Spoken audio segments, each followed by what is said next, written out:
मसीह के अजीम जलाली और मोतबर नाम में तमाम देखने वाले व्यूवर्स की सलामती हो।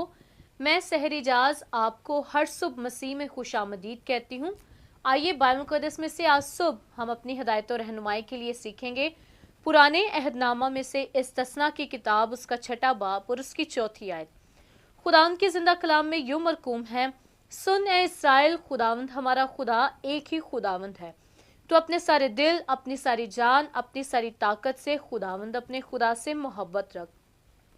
और ये बातें जिनका हुक्म आज मैं तुझे देता हूँ तेरे दिल पर नक्श रहें, तो उनको अपनी औलाद के जहन नशीन करना। घर बैठे, राह चलते और लेटते और उठते वक्त इनका जिक्र किया करना।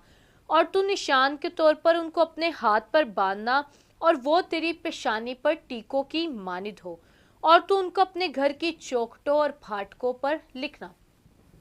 खुदावंद के जिंदा कलाम में से आज जो हवाला आज सुबह आपकी हिदायत और रहनुमाई के लिए पढ़ा गया है, खुदा का बंदा मूसा इस्तस्ना की किताब में कहता है कि सुन ए इस्राएल, खुदावंद हमारा खुदा एक ही खुदा है। यानी वो उन्हें ये बताना चाहता है कि हमारा खुदा एक ही खुदा है। उस खुदा या उस माबूद की मानित कोई दूसरा खुदा नहीं है। और इस्राएली कौम इस बात पर ईमान रखती थी और हमेशा खुदा की फर्मा बरदारी में रहती थी, और वो पूरे दिल, पूरी जान और पूरी ताकत से खुदावंद अपने खुदा से मोहब्बत रखती थी।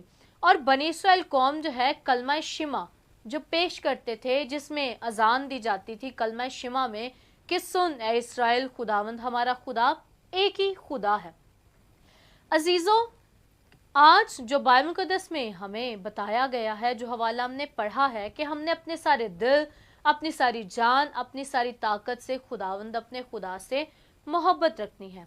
और जो कुछ हम खुदा के कलाम में से सीखते हैं, लिखा है, और ये बातें जिनका हुक्म मैं तुम्हें आज के दिन देता हूँ, और वो बातें कोई और नहीं बल्कि खुदावंद का जिंदा कलाम है।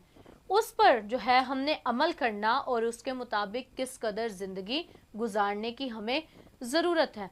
और ना सिर्फ खुद उन बातों पर अमल करना है, बल्कि अगली ही आयत में लिखा है कि तू उनको अपनी औलाद के भी जहन नशीन करना। यानी सिर्फ कलाम को हमने अपने तक महदूद नहीं रखना, बल्कि अपनी औलाद के भी जहन नशीन करना है, ताकि हमारी आने वाली नस्लें जो है खुदा के कलाम के बारे में जान सके और राह रास्त पर जिंदगी गुजार सके। बाइबल मुक़द्दस फरमाती है कि तू लड़के की उस राह पर तरबियत कर जिस राह पर उसको जाना है। यानी हमने कलाम की बातों को अपनी औलाद के भी जहन नशीन करना है।